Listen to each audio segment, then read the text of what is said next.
I just thought if this artist is as special as I think, I might want this one for my own label.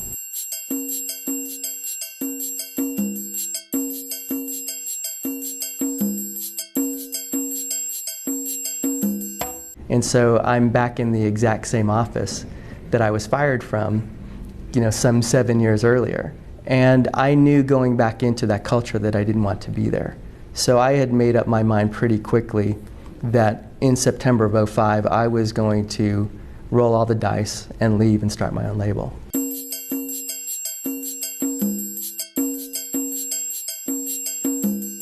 And it was by a young female artist named Taylor Swift. And it was a very smartly put together package. And there were some really unique qualities about the package. There was an Abercrombie & Fitch catalog that was clipped to a picture of Taylor. And I'm like, well, you don't see that every day. Very attractive girl. You couldn't tell whether she was 14 or 21, and at that time she was 14. And within this format, that country is pretty much a young adult format. It's not a teen format. And while it's always aging down, at that time it was very much a 25 to 54 demographic. Younger females had struggled mightily, and there really weren't any at that time. And so because of her looking like a young adult, that immediately was a big draw to, all right, if these songs on this CD really were written by her, and she really is all this, I can't wait to meet her.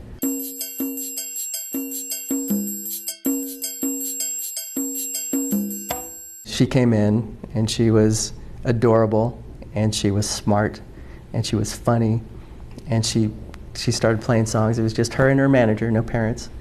And I think the second song was a song called Picture to Burn. And she played, I said, that's a hit song.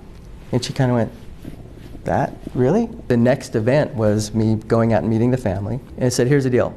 If you want to be at the Universal Music Group, I will introduce you to all of the executives and try to help you get signed. But you need to know something. I'm not going to be there in a year.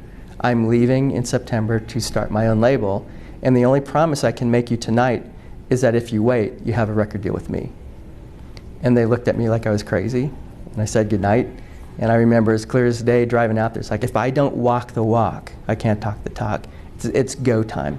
So that really was a pivotal moment of an absolution with me of, I'm going to do this. A couple weeks later, wasn't a manager, wasn't a parent, Taylor called me herself on the cell phone and said, hey Scott, it's Taylor.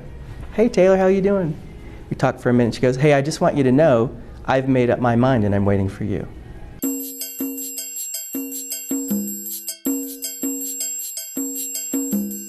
There are moments almost every day where I kind of look around and go, wow, this really worked, didn't it? But there, back in that, we were running so fast. And you really don't know what it means to start a small company and go, okay, all of a sudden we have sold, a few million records. Well, we still have payroll. Still got to get up in the morning and go to work. And how much smarter can we be? How much more productive can we be? I do my best work when they're nipping at my heels, and they're nipping at my heels all day long. What about this? What about this? What about this? So it's a complete, adrenal experience every day because we're just going.